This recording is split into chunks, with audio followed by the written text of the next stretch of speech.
रेगिस्तान की ठंडी हवा। दूर पहाड़ पर खड़ा एक किला और उसकी दीवारों पर जलती मशालें। कुछ कहानियां समय के साथ खत्म हो जाती है, लेकिन कुछ कहानियां इतिहास बन जाती हैं। ये कहानी है एक ऐसे वंश की जिसके लिए जीवन से बड़ा था सम्मान। उन्होंने साम्राज्य बनाए, उन्होंने युद्ध जीते, उन्होंने हार भी देखी, लेकिन एक चीज कभी नहीं बदली, झुकना। राजपूत, एक नाम जो साहस का प्रतीक है। लेकिन क्या राजपूतों की कहानी सिर्फ वीरता की है, या उनके इतिहास में छुपे हैं ऐसे फैसले जिन्होंने उनकी ताकत को ही उनकी कमजोरी बना दिया? आज हम जानेंगे राजपूतों की पूरी कहानी, उनके उत्पत्ति से लेकर उनके उत्थान, उनके संघर्ष और उनके पतन तक। ये कहानी है तलवार की, ये कहानी है बलिदान की, और ये कहानी है उस वादे की जो उन्होंने खुद से किया था। सिर कट सकता है पर झुक नहीं सकता।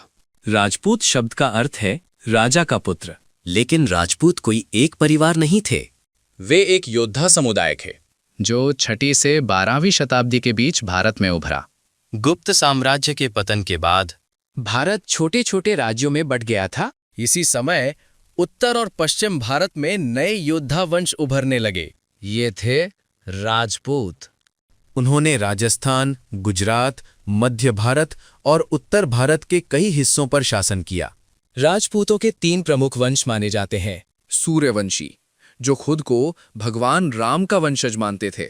चंद्रवंशी, जो भगवान कृष्ण से अपना संबंध बताते थे।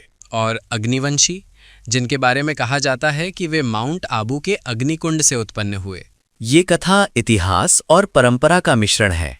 लेकिन एक बात निश्चित है, राजपूतों ने अपनी पहचान बनाई तलवार से। राजपूत सिर्फ योद्धा नहीं थे, वे एक जीवन शैली थे। उनकी जिंदगी के 3 नियम थे: सम्मान, वचन और वीरता। राजपूत अपने वचन के लिए जान दे देते थे। युद्ध उनके लिए कर्तव्य था, और हार उनके लिए मृत्यु के समान थी। जब युद्ध हारना तय हो जाता था, तब महिलाएं करती थीं जौहर, अग्नि में प्रवेश, और पुरुष लड़ते थे अंतिम सांस तक। आज के समय में ये कठोर लगता है, लेकिन उस समय ये सम्मान बचाने का आखिरी रास्ता माना जाता था। राजपूतों ने कई शक्तिशाली राज्य बनाए: चौहान, सिसोदिया, राठौड़, परमार, चालुक्य। इन वंशों ने किले बनाए, मंदिर बनाए और अपने राज्यों को मजबूत किया। राजस्थान के किले चित्तौड़, कुंभलगढ़, रणथंभौर आज भी उनकी शक्ति की कहानी कहते हैं।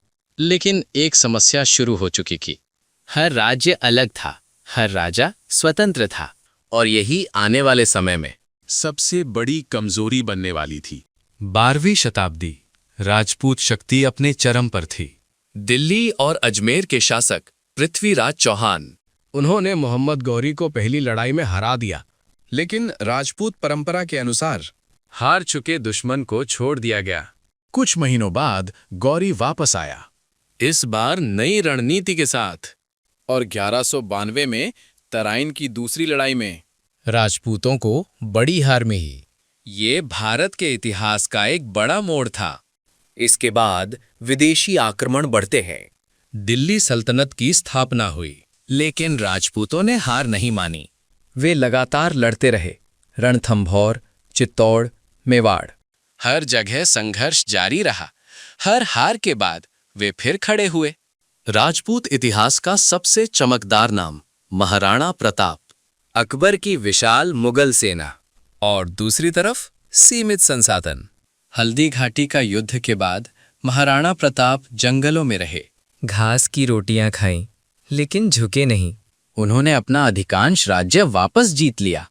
ये सिर्फ युद्ध नहीं था, ये स्वाभिमान की लड़ाई थी। लेकिन एक सच ये भी है, राजपूत एकजुट नहीं थे।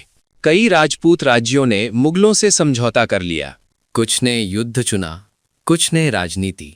अगर राजपूत एकजुट होते तो इतिहास शायद अलग होता। आज राजपूत साम्राज्य इतिहास बन चुके हैं, लेकिन उनके किले आज भी खड़े हैं।